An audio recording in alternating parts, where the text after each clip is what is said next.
Essa preocupação é com saúde, né? A sociedade brasileira, ela tem dado um pouco mais de flexibilidade e até no sentido da inclusão, né? E para evitar o bullying das pessoas que acabam tendo obesidade. Mas o nosso papel aqui é falar sobre saúde. Então, obesidade é uma doença, né? Ela precisa ser interpretada como doença, ela já é uma epidemia, né, na nossa sociedade. Existem sociedades que isso está muito pior, obviamente, né? Mas isso não é parâmetro para ninguém. Nós temos que entender que a obesidade, ela é um distúrbio clínico, metabólico e que gera mais doenças. E a obesidade, ela é caracterizada por um índice que a gente chama IMC, ou seja, o índice de massa corporal. Que é essa continha que você estava fazendo pra gente. Que eu fiz, explica porque aí. É uma fórmula, não é? Nós temos que pegar o nosso peso e dividir pela nossa altura vezes 2. Então, por exemplo, eu tenho 1,75 m, estou com 86 quilos, né? Então eu peguei minha altura, 1,75 m, e fiz vezes 2. Deu 3,0. Quando eu divido pelo meu peso, que está 86, eu estou com sobrepeso, estou com um número de 28. Eu vou lá na tabela do IMC e vejo que eu estou com sobrepeso. Normal, estou sobrepeso, voltando das férias, a gente tem um pouquinho mais de peso corporal aí, né? E eu fiz o de vocês, né? Vamos Tanto lá, da então. Flávia quanto da Meg. Olha o puxão de orelha. Não, olha lá, pra mim tá tudo certo aqui, né? A Flávia tem 1,72 m, vezes 1,72 m, seria ao quadrado, deu 2,9. Se eu divido o seu peso, que é de 62 por 2,9, dá um índice de massa corpórea de 21. Tô bem? Dentro da normalidade. Tô bem, né? na fita, então. Tá bem na fita. A Meg tem 1,64 m, vezes 1,64 m, deu 2,6, né? Dividido pelo peso dela, que está meia a meia, deu 25. Ou seja, é um sobrepeso baixo, tá? E assim vai. Coisa leve, Meg. Exatamente. Mas eu chego lá, viu? Eu acho que a Meg, inclusive, já perdeu peso, porque ela está fazendo atividade física, 3 né? quilos. A gente vê o seu rosto, a gente vê o pescoço, a gente vê o seu, né, essa parte dos ombros, e ficou bem caracterizada a perda de peso. E o interessante é isso, é perda de peso progressivo, né? Porque aquela perda de peso rápida, né, mágica, ela não existe. Inclusive, isso pode piorar, inclusive, a qualidade de vida da gente, né? Então, é uma continha que se faz, vai numa tabela do IMC, então você começa a entender se você está normal, sobrepeso, ou obesidade grau 1, ou obesidade grau 2, ou obesidade mórbida, que ultrapassa os 40 pontos dessa tabela do IMC. Esse padrão é um padrão universal que foi aceito, né, pela Organização Mundial de Saúde, para que nós pudéssemos entender, inclusive, estatísticas, né, relacionadas à obesidade, não só em um país, mas também com relação ao mundo. Doutora, qual a frequência da obesidade? Ele é assim, infelizmente, nós estamos em uma pandemia do coronavírus e isso pegou nós todos de surpresa. Nós estamos, vamos colocar mais ou menos uma média de 2 anos aí, né? Sobre esse efeito de menos movimentação, muito mais cuidados do ficar em casa. Isso no primeiro ano foi bastante claro, né? Então, assim, aumentou muito a presença da obesidade no nosso meio, muito mesmo. Nós já tínhamos uma epidemia na nossa sociedade, né? Então, assim, as estatísticas de 2021 dizem que o brasileiro, 22% dos brasileiros já estão em obesidade.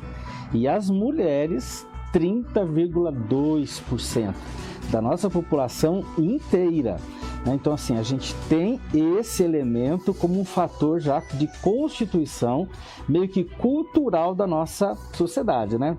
Se a gente for olhar os Estados Unidos da América, que tem um nível de alimentação muito ruim, né? Por causa de fast foods, né? Aqueles alimentos ultraprocessados. Pra você ter ideia, eles já estão batendo na casa de quase 40%, né? De cada 10 americanos, até 6 têm obesidade. esse é um problema grave lá. Grave mesmo. Inclusive tem aqueles programas que falam sobre os super obesos, né? É muito comum isso lá. Nós temos uma taxa de sobrepeso alta, que é de 56% da população brasileira tem sobrepeso. Se nós destacarmos as mulheres, elas aumentam um pouquinho mais, por causa das influências hormonais, né? No caso, o estrogênio, a progesterona, que fazem parte da atividade hormonal da mulher, mas a mulher acaba tendo um agregado maior de gordura do que os homens. Principalmente no culote, né? No quadril, na região glútea. Então é muito característico isso da mulher. Já o homem tem a obesidade centralizada mais na barriga, né? E aí tem as motivações. Então, frequência, né, e estatísticas, Meg, estão relacionadas a isso, mas não é interessante, porque a gente realmente aumentou em mais de 40% o índice de obesidade no Brasil. Professor, uma outra grande preocupação é em questão das doenças que a obesidade pode causar ou agravar. O que a gente pode destacar como maiores preocupações? Esse é um grande problema, porque se nós pensarmos no que causa o óbito no Brasil, 72% estão relacionados a doenças que poderiam ser evitadas. E dentre elas, a obesidade. Então, a obesidade é uma doença que gera problemas cardiovasculares e que gera riscos de morte. Agora, se nós pensarmos em quais são os agravantes, por exemplo, a hipertensão arterial, ela anda par e passo com a obesidade. O diabetes mellitus anda par e passo com a obesidade. Isso aí é clássico, né? Só que nós vamos ter esteatose. Esteatose é gordura no fígado, que pode ter uma interferência também na saúde do próprio fígado. Então isso também está com um elemento agravante. Agora, Flávia, nós entendemos pela pandemia do coronavírus que a obesidade ela gera uma inflamação crônica no nosso organismo. E essa inflamação crônica gera distúrbios inflamatórios e que agravam uma infecção, no caso, o coronavírus, né? Muita gente foi a óbito por causa disso. Então, são esses problemas que agravam. Agora, muito pouca gente lembra que a obesidade gera desgastes no joelho, desgastes no quadril, desgastes na coluna, e isso é uma doença agravada pela obesidade. Diante de tudo isso, a pergunta que eu não quero calar, né? O tratamento para a obesidade, professor. Não existe mágica. Até porque os fatores causais que estão envolvidos com a obesidade é excesso de alimentação e uma alimentação que está muito baseada em carboidratos, açúcares, doces e gorduras.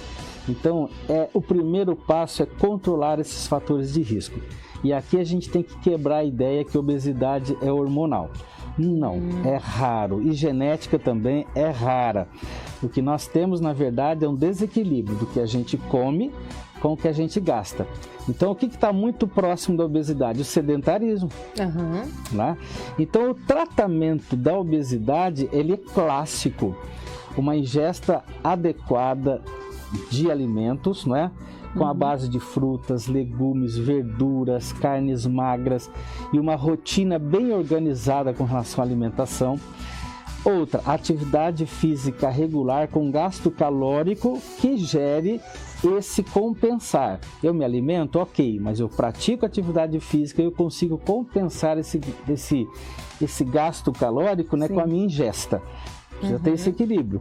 E o outro é o controle do estresse, porque o cortisol, que é o hormônio do estresse, gera acúmulo de gordura.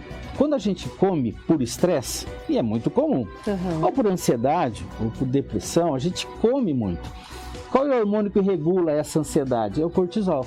Só que o cortisol também regula a entrada de glicose no meu sangue e, consequentemente, é acumulado sob a forma de gordura.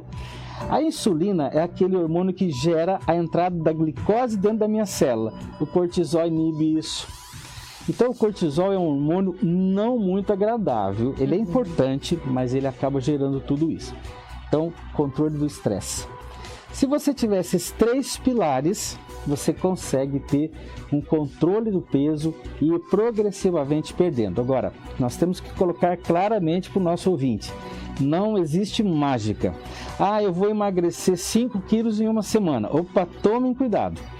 Porque, na verdade, às vezes a gente está tomando algum tipo de medicação que auxilie, nós estamos desidratando, perdendo líquido, porque a gordura não se perde de forma mágica. Você pode até utilizar chás de forma diurética, mas sempre atrelado a boa alimentação, prática da atividade física e o controle dentro do possível desse estresse do nosso dia a dia. Muito